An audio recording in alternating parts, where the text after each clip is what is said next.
A pension is a benefit of office?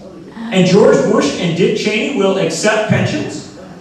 And George Bush and Dick Cheney will accept federal funding for their libraries? And George Bush and Dick Cheney will accept Secret Service protection? In fact, they will accept more benefits of office in retirement than most of us will ever see in full working life.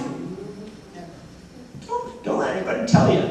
Don't let anybody tell you if there are new revelations and more information that comes out that you can't hold these guys to account. I hear people all the time saying, well, maybe international law will hold them to account.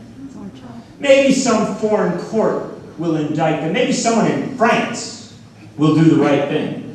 Well, I'm sorry, ladies and gentlemen, I'm not waiting for the French to do the right thing. The fact of the matter is that the American people have the power to demand of their members of Congress that presidents and vice presidents and former presidents and vice presidents be held to account under the laws of this land for their violations of those laws. And you say, well, that's just crazy talk. Do you know when Richard Nixon was impeached? I wrote about this book. It's one of my favorite sections of the book.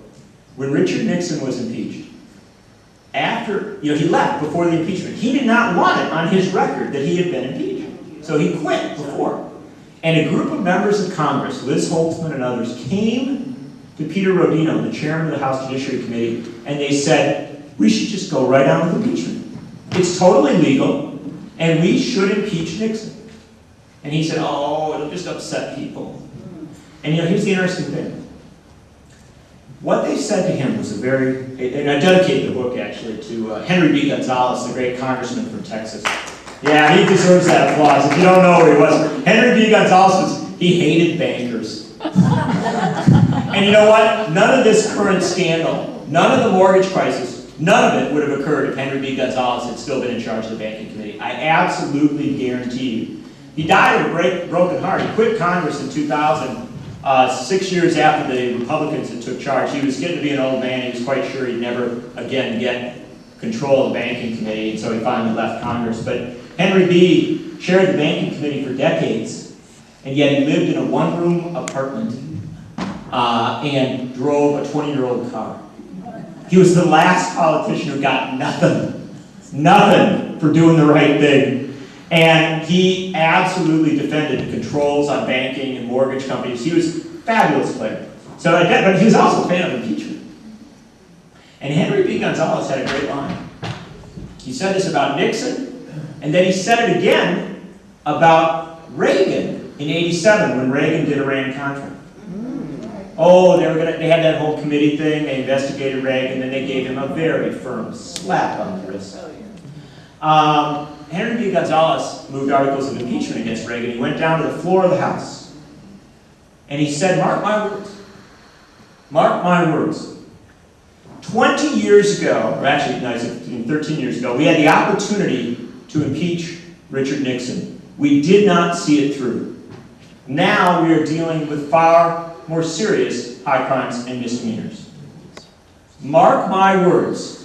If we do not impeach Ronald Reagan today in 1987, 20 years from now, you will have a president committing far more serious high crimes and misdemeanors. Until we use the impeachment power, no president will ever feel controlled by the Congress again. Bush and Cheney proved Henry B. Gonzalez right. And so, I ask you not to be obsessed with impeachment. And don't be obsessed with Bush and Cheney. I'm going to move on and talk about some other things in a moment. But I want you to always be conscious that this impeachment power, this constitutionally defined power, is essential to our republic. When we fail to use it, it would be like a surgeon with the ability to remove a cancer who did not commit the surgery, did not do the job. It is that serious an issue, and the failure to impeach Bush and Cheney will haunt us for generations to come. If we do not hold them to account, we will be haunted by that failure, just as they haunted us, proving Henry B. Gonzalez. Joe Biden and Barack Obama are both constitutional lawyers. More than that, they have both taught constitutional law at major universities. Biden has taught constitutional law at the main law school in Delaware for 20 years. Barack Obama has taught constitutional law with an office next to one of the greatest constitutional lawyers of all time, Admiral Nichols, who, by the way, came down here to campaign at one time for Obama for the better part of 13 years.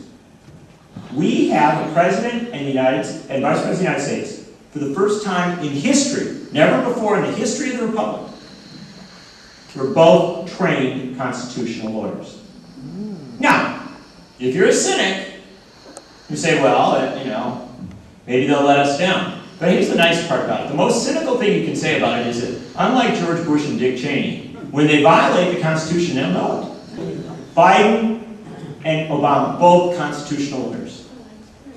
And both of them active members of judiciary committees at the legislative level when they've been through it. This is a remarkable moment we have as a republic. And it was telescoped not in the presidential debates, but in the vice presidential debate. Sarah Palin actually gave us the best indication we have about this Obama-Biden presidency and the Constitution. It's something that encourages me very, very much. In the vice presidential debate, they asked her about Vice President Cheney. And they said, he has sort of like this expansive view of the vice president's power, which is sort of like you run everything. Yeah. And she said, you can't make this stuff up.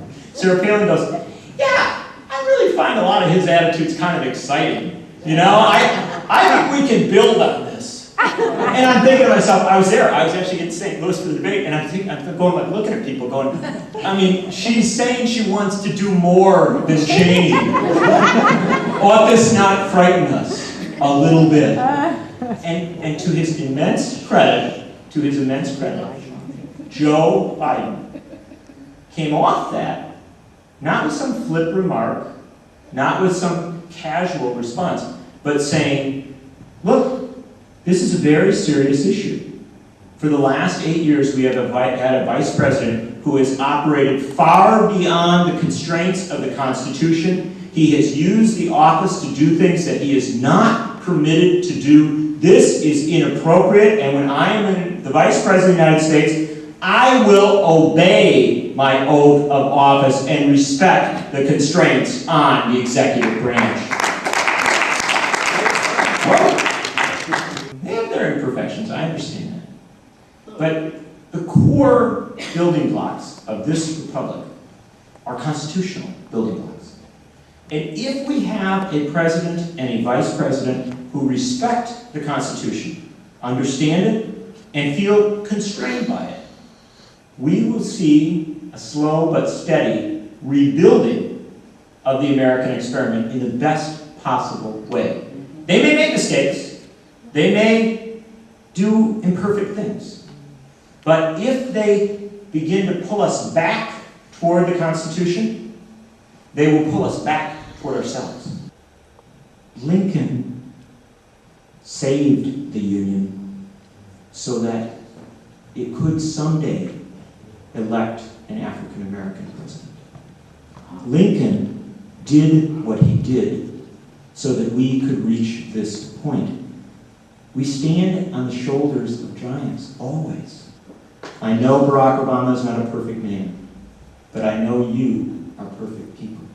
And I know that if we unite to prod and encourage this man to be that greatest president, we have the potential not just to right our economy or to end some bad wars, but to redeem this republic and to do for this republic what the founders intended.